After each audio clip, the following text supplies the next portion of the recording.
الله أكبر الله أكبر الله. It doesn't say أعبد. It doesn't say أستعين. It doesn't say اهدني. It's all plural. Because we are an ummah. بسم الله الرحمن الرحيم الحمد لله رب العالمين والصلاة والسلام على رسولنا الكريم. So as the Prophet said, today I'm going to talk about Surah Al-Fatiha.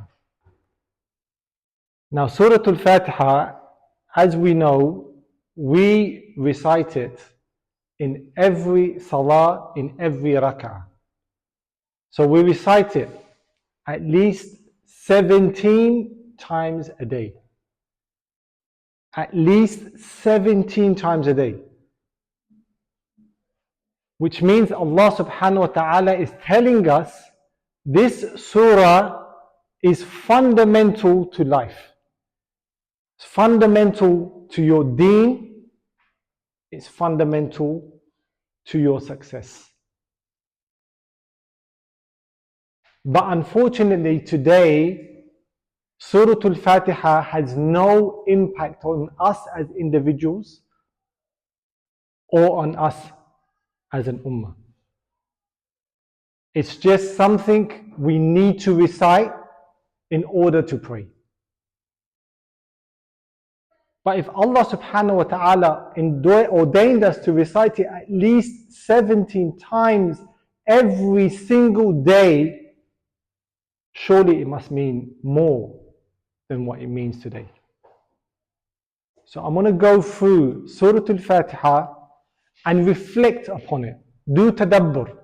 Why did Allah subhanahu wa ta'ala ordain us to read it 17 times every single day? So let's start with the beginning of Surah Al-Fatiha. Allah subhanahu wa ta'ala said in Surah Al-Hijr, وَلَقَدْ آتَيْنَاكَ سَبْعًا مِنَ الْمَثَانِي. Indeed, we gave you, O Messenger, سَبْعًا مِنَ الْمَثَانِي. The 7 Mathani. Surah Al-Fatiha, so the majority of scholars said this is Surah Al-Fatiha because it has 7 verses. And Al-Mathani means to repeat, to go over, which is what we do as mentioned with Surah Al-Fatiha. So the beginning of Surah Al-Fatiha is the Basmala.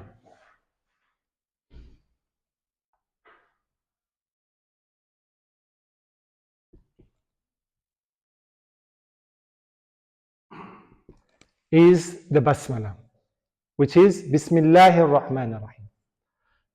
Now Surah Al-Fatiha is the beginning of the Quran. Fatiha means the opening, the thing you start with. The scholars have said the Surah Al-Fatiha is, I think it's a hadith, Ummul Quran, the mother of the Quran. It has the essence of the whole of the Quran. It has the essence of the whole of Islam in this surah. And the surah starts with Bismillahir Rahmanir Rahim. Now think about this. Islam was new, a new deen coming to new people. And they had with them this special book, this book from the Creator himself. What is the first chapter new Muslims or people who are not Muslim would read? Al-Fatiha. That's where you start, right? Surah Al-Fatiha. And you start with Bismillahir Rahmanir Rahim. In the name of Allah, Ar-Rahmanir Rahim. Allah is introducing himself to his creation. He's introducing himself to his creation. I am Allah Ar-Rahman Ar-Rahim. I am the answer to your fundamental question. The question that you've been pondering upon your whole life. Why are we here? So Allah starts, Bismillahir Rahmanir Rahim.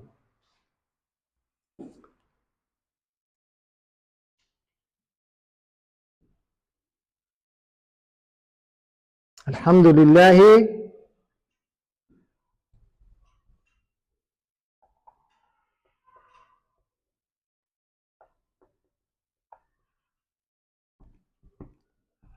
Rabb al-Alameen. So Allah is further introducing Himself. All hamd. Hamd is praise beyond praise. Glorification to Allah. Who is Allah? Why are we here? Allah is introducing Himself. I am the creator of the universe. Allah is introducing Himself to His creation. I am the creator of the universe. This is the first, after the Basmala, statement. And I am the one worthy of all praise.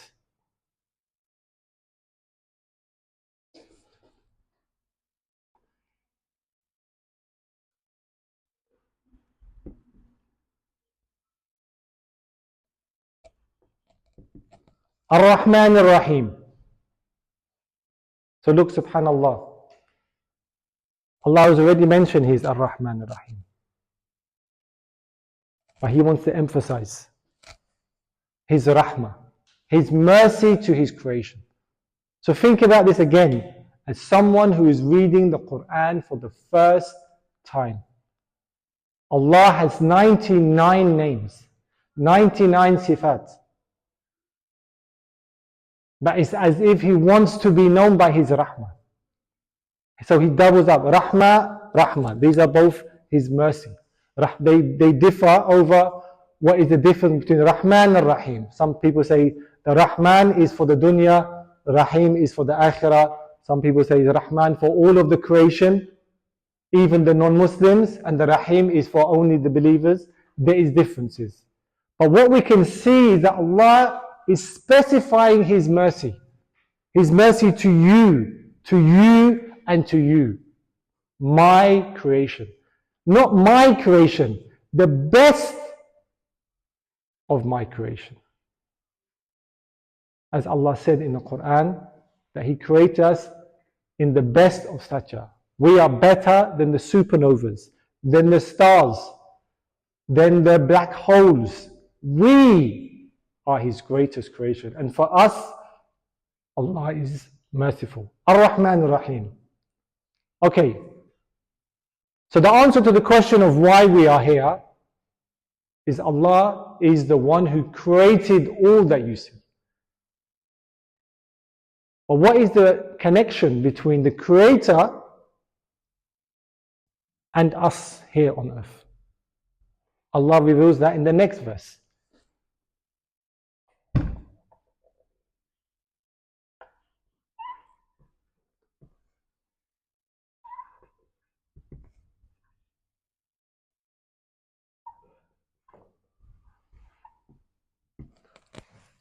Maliki Yawmiddin. I am the master of Yawmuddin. Now here is the connection. I created you. What's the next question you're going to ask? Anyone? Anyone? If Allah said, okay, I am the one who created you. I am the answer to your question, why are we here? What is the next question you're going to ask? Who are you? Okay, Allah said, yes, good question. I am Ar-Rahman Ar-Rahim. Come and help the little boy. What is the next question you're going to ask? Where are you going? There's one. Anyone else? What do you want from me? Why did you create me? Okay, you're telling me that you're my creator. You are most merciful. But why did you create me and all of mankind? And Allah is saying, because of this day, I created you to account to you, and then to either reward you or punish you. That is the purpose of life.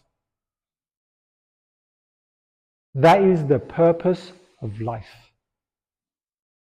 That there is a day that I, Allah Ar-Rahman Ar-Rahim, will account you for everything you did in this life. Maliki Yawmiddin.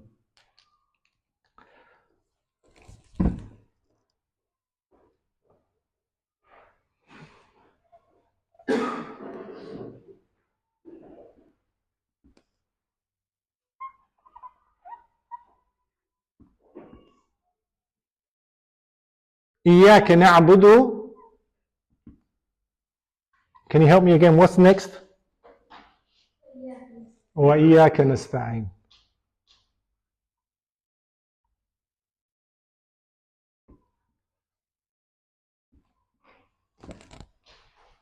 Okay, so how do we win on this day?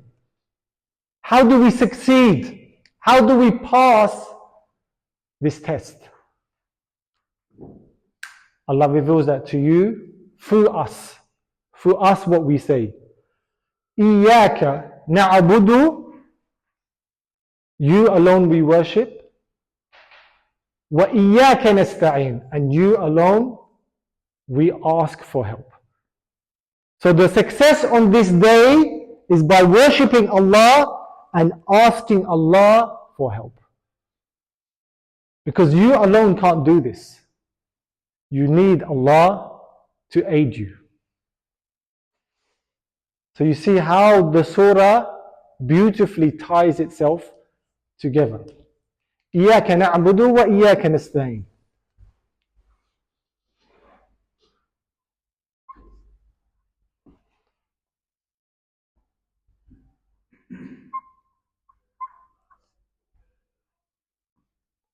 اهدنا الصراط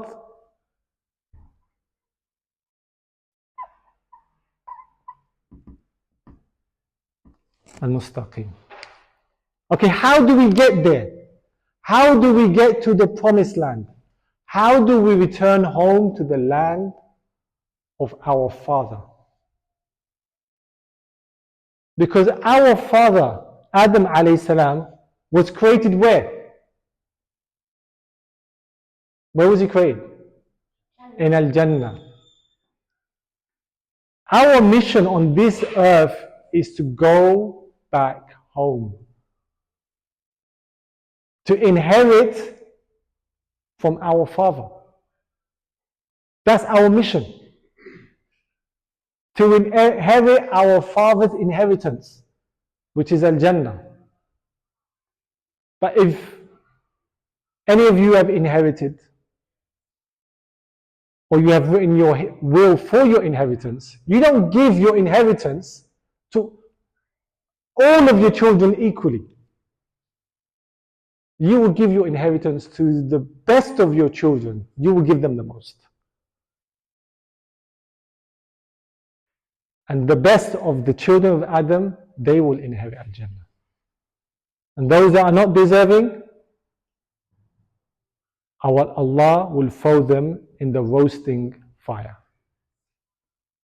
But we need to know how to get there. So we ask Allah for help to guide us on the road. Give us a map. Give us a sat-nav to get back home to the land of our Father. And this is the Sirat al-Mustaqim, the straight path. Because you don't want to take all the wrong paths. You won't only get stuck in traffic.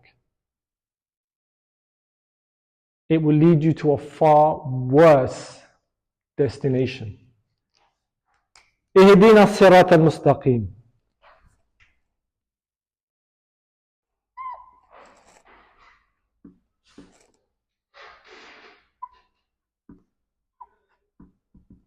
صراط الذين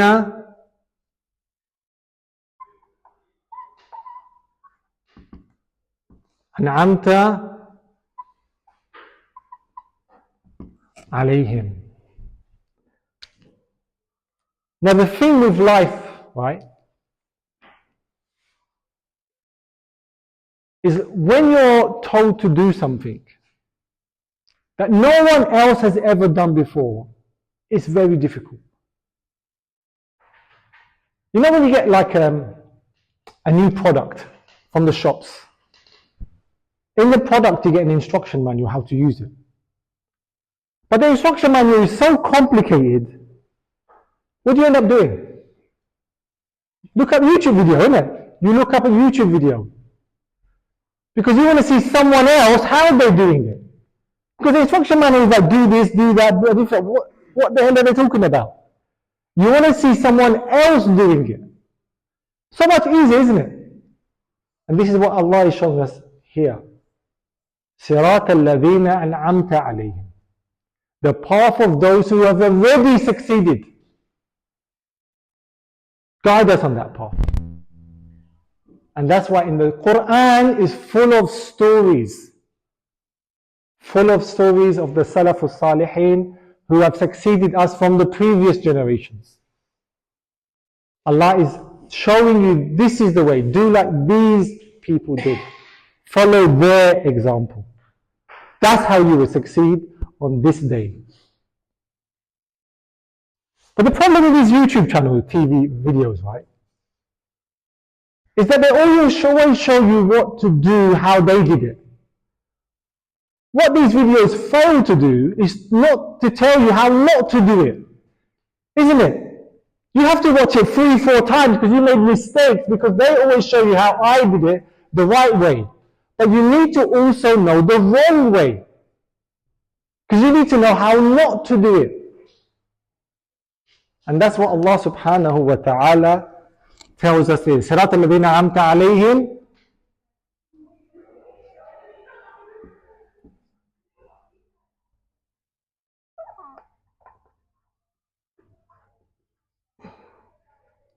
غَيْرِ الْمَغْضُوبِ عَلَيْهِمْ. Can you help me one last time? وَلَا الضَّالِّينَ.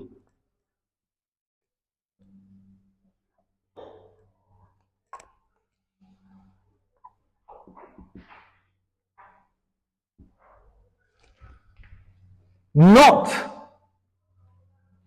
like those who have encompassed your anger, who you are angry with, those who failed. So the Quran isn't only of those who succeeded, it's also of those who failed. So Allah is giving examples of what to do and also what not to do. وَلَا الضَّالِّينَ. So this Mufassirin said, Maghdubi alayhim is the Bani Israel, because they always did mistakes and Allah's wrath came upon them. Wal-Dallin is those that went completely astray, which were the Christians, because they made a new religion. Isa alayhi salam never brought Christianity. There's a beautiful statement I heard recently, that Islam is the religion, the deen of Jesus. Christianity is a religion about Jesus. Does that make sense? Islam is the religion of Jesus. That is what Isa alayhi salam brought. And all of the prophets brought. But Christianity is an invented religion by St. Paul, or the Shaitan Paul, and the Roman Empire about Jesus. That's why they went completely astray. So this is Surah Al-Fatiha. This is its message to the creation. Very simple, but so powerful. But what I want to do is uncover some treasures in Surah Al-Fatiha which have been lost to the sands of time. Which if we understand today, it will get us out of the mess we find ourselves in. Which if we realize what we've lost, we realize why we are in this mess. From Surah Al-Fatiha itself. We don't need to go far. Allah is giving us these secrets here, but they have been lost to history. So I want to start, who studied Arabic here? little bit. Jibril half put his finger up a little bit. Surah Al-Fatiha, as I said, is known as Sab' al-Mathani. 7 repeated verses. This is the first, second, third, fourth, fifth, sixth, and this is 7th. 7 ayat. Mathani means repeated. But there's potentially another meaning for this Sab' al-Mathani. I want to ask Brother Nazmul, where are the plural particles in Surah Al-Fatiha? Can you point them out? I want you to use this and point out where are the plural forms. That's one.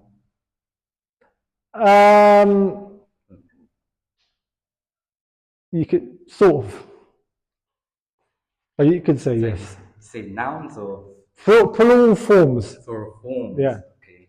Then na'budu, nasta'in. Okay. Explain why na'budu, because for those who don't. So na'budu is a verb. Yeah, but why is it the plural form? So Highlight just the plural part and explain. the side that is the plural is the first letter, the noon. Yeah? Noon is harf al-jama, plural. A'budu, I. Ya'budu, him. Na'budu, we. That's the noon. So that's in the present tense. In present tense verb, the noon is a sign at the beginning that is the plural first person. And then here again, similarly, Mark it. Nasta'in again, because of the noon. That's a sign. Are you including attached pronouns? Yes. Okay. So that's a command. But this is who's this? What's that guide to? Guide us. That's that noon. That means us. And then mustaqim again. Mustaqim is not. So for the alayhim. First plurals. Okay. Alayhi. You want to do the him? Yeah, go on. Mark it. Okay. So him again. It's a attached pronoun. So alayhi is a particle. Who upon who? Him, which is they or them in this context. And then Ukhaydil, Maqdu, that's another plural. That's not plural. And then Alihim again here. And then Waladwali. So, yeah. You're missing a. Well, who's one? Dwali. Yeah, so mark that. And you're missing one. Okay, that's.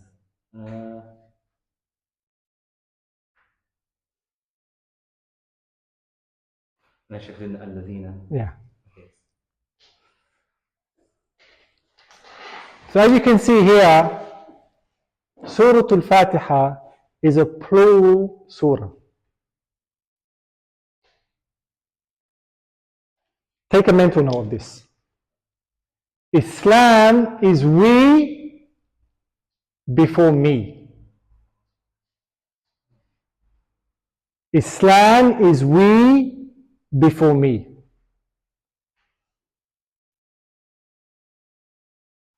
It is about the collective. Look at this surah. Nowhere all these things I mentioned is referring to me. It's referring to we. It doesn't say a'budu. It doesn't say asta'in. It doesn't say ihdini. It's all plural. Because we are an ummah. We are not an ana. Ana meaning me. We are ummah first, ana second.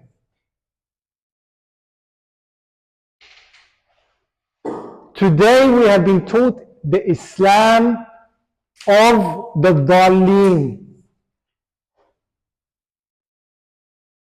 Have you heard this statement? History is written by, can anyone fill the gap? The victors. Today I came out Hibernian in the station and there were people selling poppies. Who can tell me what the poppies are being sold for? Why do they sell poppies? Which World War? World War One mainly. Armistice Day. Because we're coming up to what? The 11th of November. Who won the war in the 11th of November? England and the Allies. Who lost the war? Germany. Where people always think Germany. And us. And us. We lost the war. So history is written by the victors. They didn't only write our history, they rewrote our deen. They converted our deen from we into me.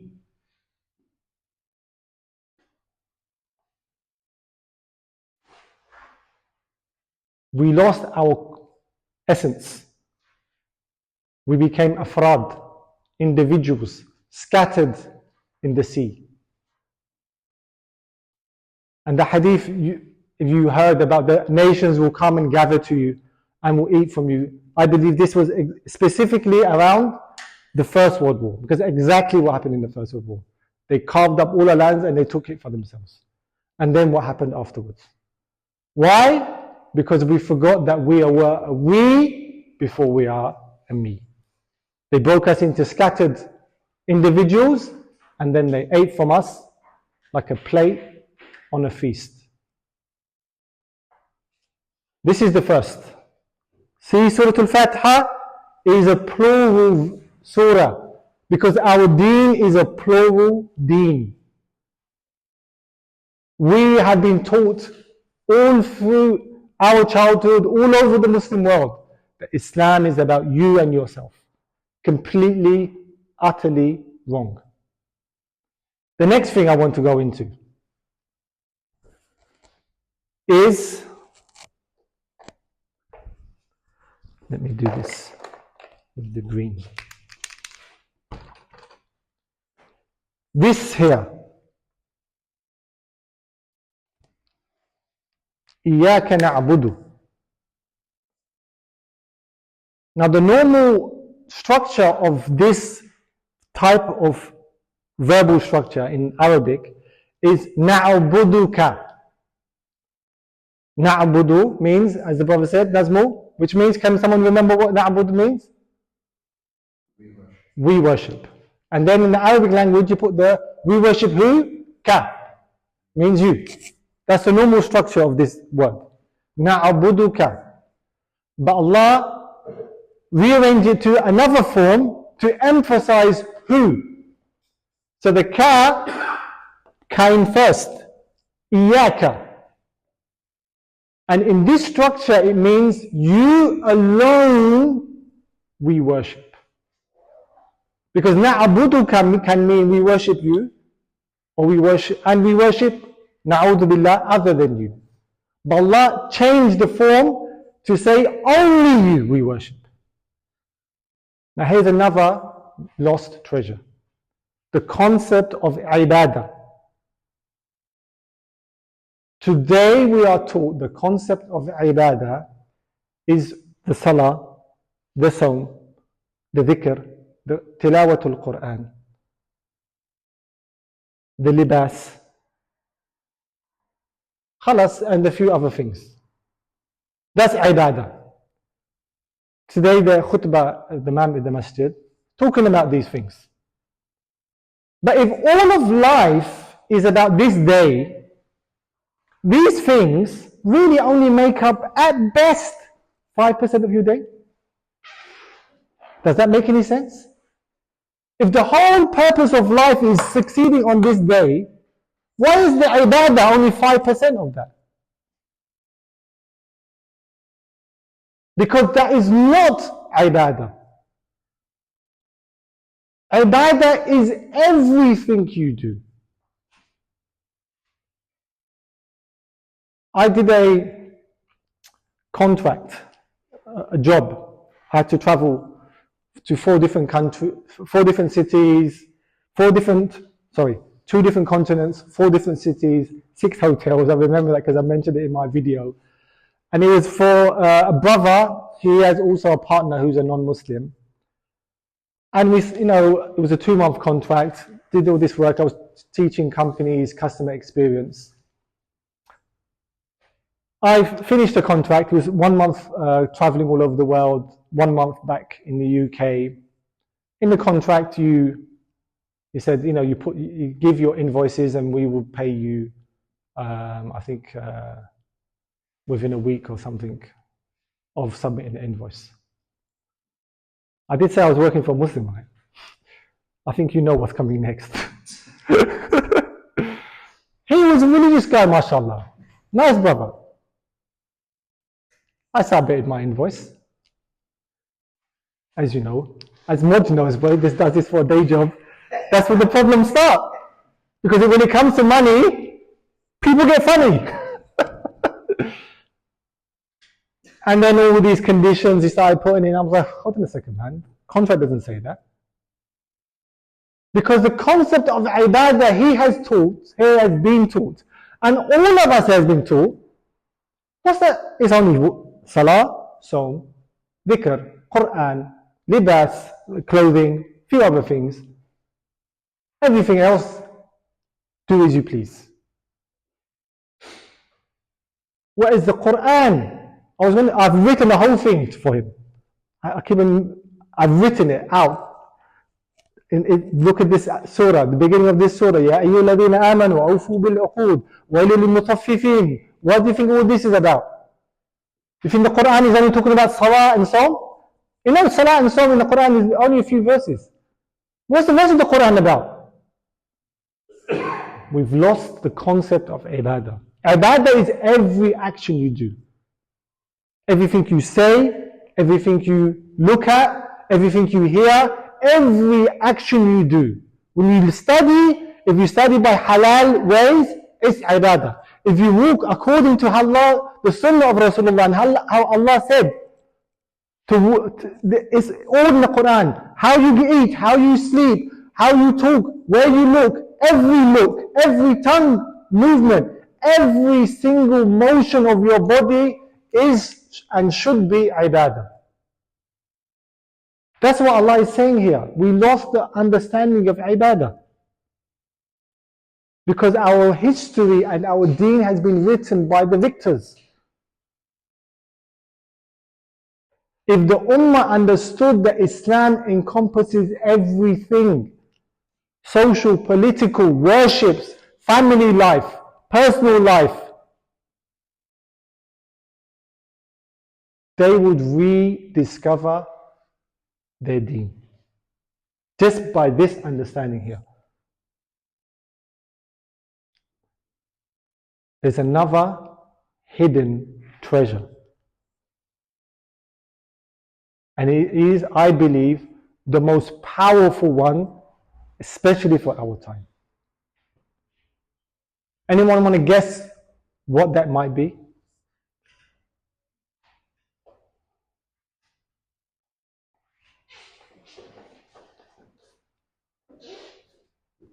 Want to guess what it is?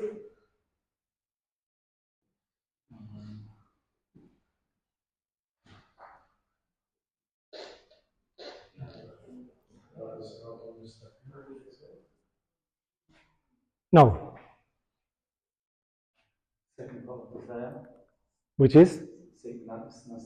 Okay, explain more. I mean, obviously, we don't intend to commit shirk by saying Allah. Sometimes that tawakkul is not always online. Say again, sorry? Sometimes tawakkul relies on Okay. online. Perhaps we're forgetting that we also only to Allah we seek help. Okay. So perhaps we're reaching out to the wrong source. You are warm. You are warm. Let me use another color. So we can see here the same structure, right? إِيَّاكَ نَعْبُدُ إِيَّاكَ نَسْتَعِينُ. And what does إِيَّاكَ نَسْتَعِينُ mean? English? You alone seek for help. Okay.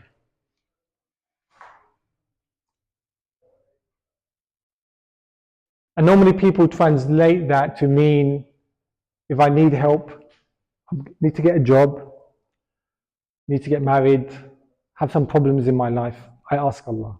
That's what people normally take this to mean, right? Isn't that the case, right? But there's a problem with that understanding. Because this structure of the verb, of the jumla, the sentence. Remember, when Allah put the iyaka before the na'budu, what does that do to the meaning? Restructuring to negate all other. It specifies to Him alone, isn't it? Specifies to Him alone. Exclusivity, yes, good term. Exclusivity to Him. If you want to get married, is Allah the only person you ask for help? It's not, is it? If you want to get a job, do you only ask Allah for help, or do you write a CV? Do you send it to recruitment? If you want to get married, is Allah the only person you ask? You ask your mom, you ask people you know, you ask multiple people. So if it's إِيَّاكَ نَسْتَعِينَ, only you, what on earth does this mean?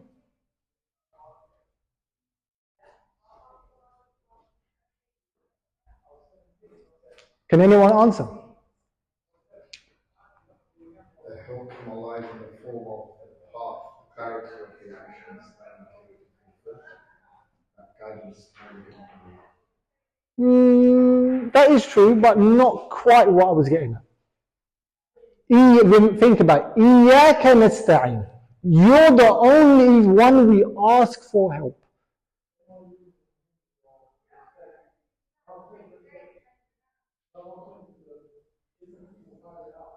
This is the crux of the matter. What is the thing you only can ask Allah for, and Allah is the only one who can give it? Sorry? A cure? When you get ill, don't they give you antibiotics and paracetamol, and then you go to the doctor? They don't take a doctor.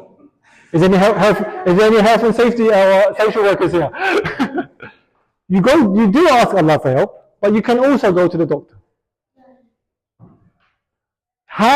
This isti'ana, al-awn, is help and support. Isti'ana is seeking that. The form of the verb is istaf'ala, to seek help from Allah. This is إِيَّاكَ نَسْتَعِينَ. You alone we ask. This is referring to our cause as an ummah, which we have completely lost. An-nasru min 'indillah. Victory is from Allah alone. You know why this doesn't make sense to us today? Because we have completely lost our cause and struggle as an ummah. Today as an ummah to us means that you become Muslim, you are a member of the ummah. Isn't it so? I am a member of the ummah. Why? Because I'm Muslim. That's wrong. Allah said in the Quran, بعد بسم الله الرحمن الرحيم, كنتم خير أمة. You are the best of mankind. Why? He tells us why. Can anyone tell me why we are the best ummah? تأمرون بالمعروف وتنهون عن المنكر. Not just because I'm Muslim. He said you're the best nation because you تأمرون بالمعروف وتنهون عن المنكر. You enjoin the right and you forbid the evil. You have a cause. You have a struggle. Being a member of the ummah doesn't mean just because I'm Muslim, khalas, I'm a member of the ummah, I'm saved. Now you have become Muslim, now you start the struggle. تَأْمُرُونَ بِالْمَعْرُوفِ وَتَنْهَوْنَ عَنِ الْمُنكَرِ وَتُؤْمِنُونَ بِاللَّهِ. And you believe in Allah. We think Ummah tu'minuna billah. We miss the next part of the ayah. And we go straight to, oh, because I believe in Allah, I'm the member of the Ummah. تَأْمُرُونَ بِالْمَعْرُوفِ وَتَنْهَوْنَ عَنِ الْمُنكَرِ. You have joined the struggle, my brother. One thing we can take from the many things we have taken from the genocide in Gaza is learn from the Zionists that they have a cause. They have found a cause which unites them as a people, which is to, at all costs, with all our money, with all our time, we need to defend the state of Israel. So such a few people have been able to defeat an enemy multiple times them in number, because they have a cause. We lost our cause and the enemies came and ate from us like they eat from a feast. That's what this means. This means in our struggle as an ummah, you're the only one that can help us. Because it doesn't make sense any other way. It doesn't talk about helping for work, marriage, life, illness. Wrong, because it's إِيَّاكَ نَسْتَعِينَ. This is talking about your struggle as a Muslim, as a member of the Ummah of Muhammad alayhi salatu wasalam. I worship you and I join the struggle. Every generation of this Ummah had a struggle. Today's Ummah, their struggle is to re-establish and bring back the deen of Allah in the land. That's what this isti'ana is referring to. Our cause.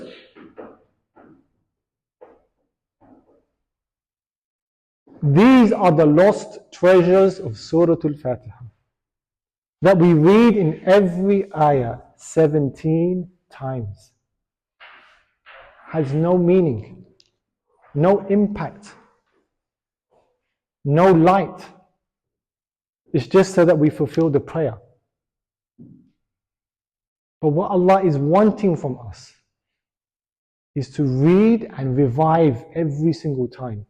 Reconnect with your struggle, with your Lord, with me, your worship, with your ummah. So remember those three things. Islam is we before me. Worship is everything you do. And never forget the struggle. وأقول قولي هذا وأستغفر الله.